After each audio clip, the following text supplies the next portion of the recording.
Welcome to this week's 5 Minutes of Revelation. And today in those 5 minutes, I want to encourage you with a great verse from Genesis 2, and that's verse 17.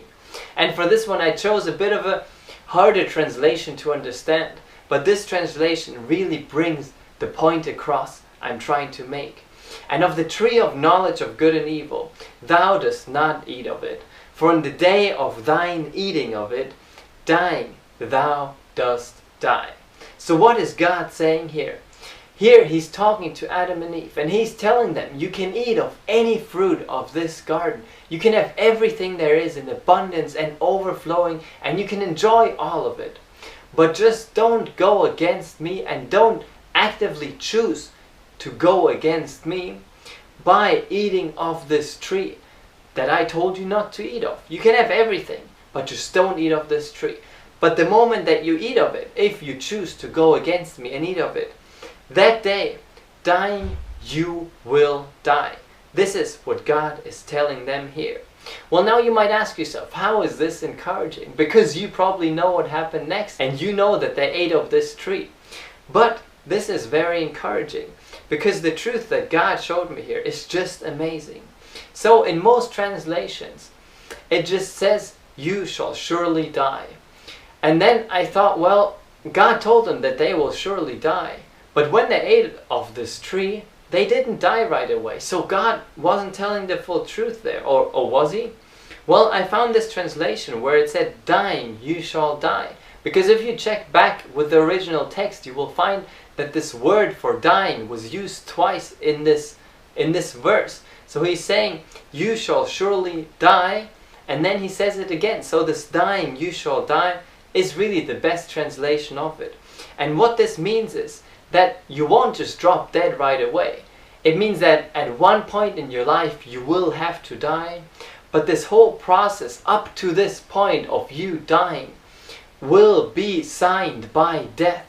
You will experience and see death along this whole process until you finally die.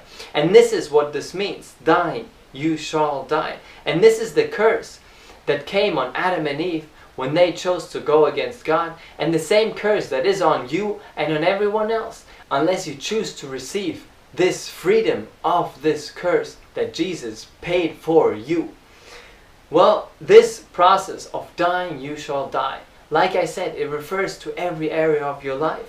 It means breaking relationships. It means disruption in your family. It's sickness and everything else that's bad and belongs to the curse. Anything that you can think of that is bad probably belongs to this curse and means dying, you shall die. But thank God that in Galatians 3:13 it says that Jesus has redeemed you from the curse of the law. So this curse was on you. And many people still think, well, if I never get sick, how am I ever going to die? Well, this is what it means, dying, you shall die.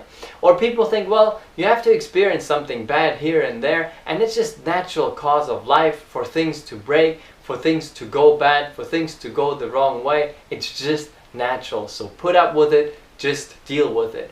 Well, this is people that don't believe in God and people that don't believe that they've been redeemed from the curse. Because the moment you receive Jesus into your life, you don't have to put up with dying, you shall die any longer. Because Jesus changed it.